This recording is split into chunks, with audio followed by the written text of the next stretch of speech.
a Ana fala que é mameto, né? A senhora é mameto. É. Então, quando traz esse conceito de mameto, voltamos àquela história da ancestralidade. Eu sei. Então, se você traz uma visão de um povo que cultuava o seu ancestral na sua linha, na sua linhagem, e o indígena fazia a mesma coisa, essa Maria Navalha, não importa qual seja, né, ela teve a sua história própria, ok. Isso por si só explica a manifestação dela. Axé. Porque ela está dentro de um contexto de uma linha ancestral. O grande problema é que nós ignoramos essa base. E aí, quando a senhora chega e fala, somos espíritas. Não.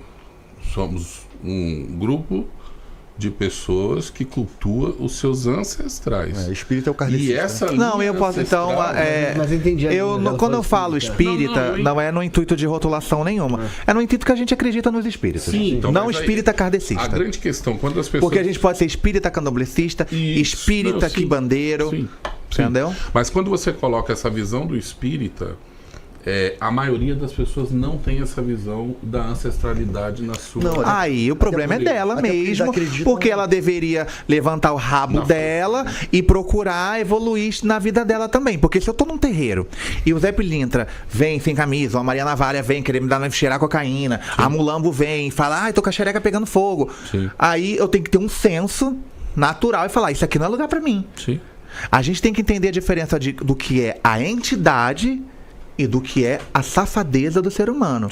A gente vai ter na igreja o cara que pega o dízimo e vai para um motel com uma garota de programa. E como a gente vai ter o pastor que pega o dízimo e vai ajudar a igreja e vai no orfanato. Nós vamos ter casas de santo, terreiros de quimbanda, gente da bruxaria, que vai estar ali entregando a sua vida com todo o respeito ao sagrado. E outras que não. Então, acho que é muito injusto a gente trazer esse peso para Maria Navalha, para Maria Padilha, para Tranca-Rua, porque não é um erro deles. Entende? Como eu não posso acusar Jesus, porque a maioria dos evangélicos são homofóbicos e transfóbicos. Mas você entende que a sua fala que você está dizendo agora, por mais que a minha foi mal colocada, era exatamente sobre isso que eu estava falando? Se você entendeu o podcast de uma forma geral, eu estava falando exatamente sobre isso. Do outro podcast, eu não entendi dessa forma. Tá? Desculpa, eu não entendi. Mas eu vou entrar num gancho, por exemplo. Se eu chegar na casa do André, ele teve uma fala que eu não concordei. Mas eu vou chegar na casa dele, ele tá falando pra mim que lá não tem cocaína, que os espíritos são respeitosos. Eu vou conversar com uma entidade e eu sei que eu estou conversando com uma entidade que tá em evolução. Nós somos médiums daquela entidade. Por mais que seja babolorixá, esquece esse negócio de quimbanda. Eu sou agora aqui...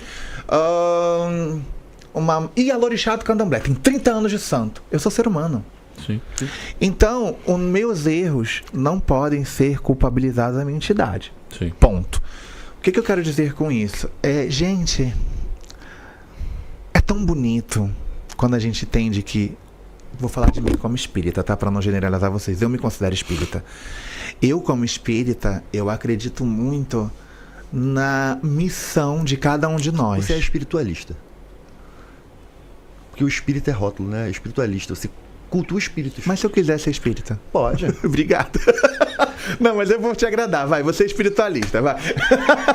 Não, vamos deixar pra brigar daqui a pouco. Tá bom, eu sou uma espiritualista. O André me falou que eu sou espiritualista. Então vamos lá. E aí, gente, eu acredito muito que nas nossas missões. Eu acho que a gente está sentado nessa mesa por uma missão. Às vezes a gente achou que ia chegar aqui por uma coisa, foi outra totalmente diferente e vai terminar totalmente diferente. Porque eu acredito que Maria Navalha, na minha vida, me trouxe aqui por um motivo. A sua Pombagira, seu Exu, te trouxe aqui por um motivo, como todos que estão aqui presentes. Eu sinto muito, André, que você não acredite em malandras, né? E respeito. Porque realmente temos aí uma evolução cronológica. Quando a gente fala de evolução cronológica, se a gente voltar lá, quando eu fiz santo, eu tô com 21 anos de santo. Deixa eu só colocar uma coisa no que você falou.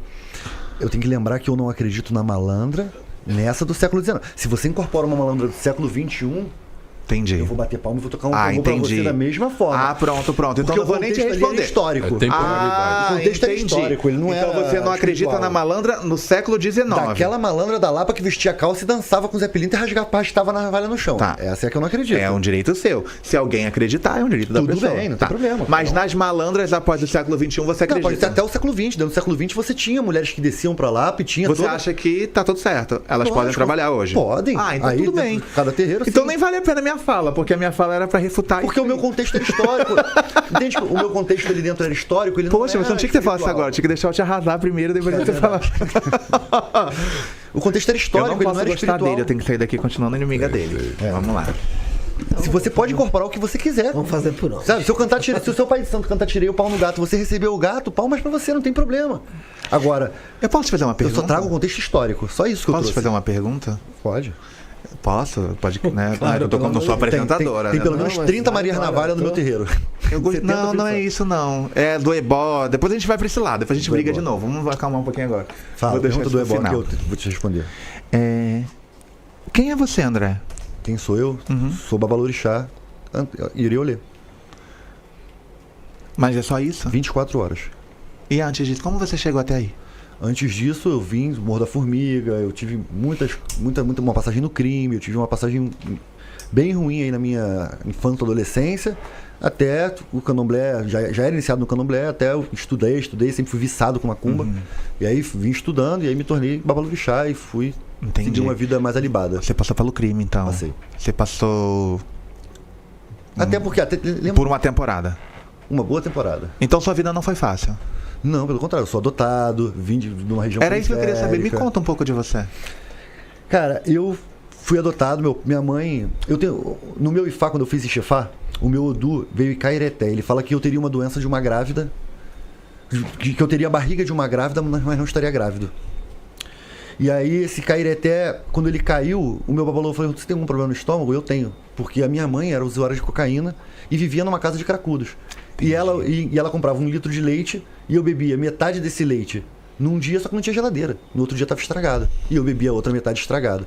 Então até hoje eu tenho problemas seríssimos no estômago. Depois que eu fiz IFA deu uma boa melhorada, mas tenho problemas seríssimos no estômago por causa disso. Morei no Morro da Formiga a minha vida toda. Aí fui adotado, mas não fui adotado por família rica, como todo imagina. Eu não fui adotado no papel. A minha mãe trabalhava na Golden Cross, eu não tinha direito a plano de saúde, não tinha direito a muitas coisas. Minha mãe e meu pai morreram, eu ainda era muito novo. Os adotivos, fiquei sozinho. Com quantos anos você ficou sozinho? Eu fiquei sozinho com 18 anos, 17, 18 anos. Então, mas aí eu já era sacerdote, eu já tinha passado por uma temporada muito ruim. O meu pai teve Alzheimer muito cedo, minha vida não foi fácil. Entendi. Sabe, André, eu sinto muito. A sensação do abandono, ela é angustiante. Sim. Temos isso em comum. Eu também passei pelo abandono. Um pouco mais tardio, mas por ser quem eu sou. Você já parou para analisar que talvez... E não é sobre o sacerdote, tá? Eu realmente acredito que você deve ser um sacerdote incrível. Seus filhos... Lutaram por mim. Lutaram por você. Mas que eu falasse, não faz. E devem estar ali aprendendo diariamente. Mas eu sinto muita necessidade de te falar algo. Quando a gente passa pelo abandono, e principalmente quando a gente é criança, né? E quando a gente passa por uma perca tão grande como a que você passou, a gente fica marginalizado. Sim. Essa MC Trans que você está vendo conversar com você agora, ela demorou mais de 5 anos para aprender a se comunicar. Eu não usava um porra de uma mulher como vírgula. Sim. Mas eu gritava, eu me dopava, eu não sabia me comunicar, porque as ruas me fizeram muito mal. Eu tinha um vídeo seu que eu falei, meu Deus do céu. Aí depois eu falei, caraca. Falei, minha fala não foi tão ruim. Vídeo minha meu. Fala tava legal. Tinha, você mandando uma mulher tomar no cu e falar, vem que a gente resolve. Esse vídeo até que tá legal. Eu sei qual é esse vídeo. Mas resumindo, mas sobre falas ruins, eu vou trazer durante o podcast até algumas que eu já tive. Porque a minha intenção não é trazer pra você o que eu acredito que é a missão da macumbeira e do macumbeiro. Que é nos evoluir, puxar um ao outro positivamente, que é o que falta no nosso meio. André, quando a gente passa por tudo que a gente passou, isso não é desculpa pra gente ser mal educado ou nada disso, mas a gente também precisa trazer os fatos reais. Até porque minha mãe me educou bem, eu que não queria. A gente acaba passando por uma marginalização. Essa marginalização, não é que a gente vira marginal, vai botar...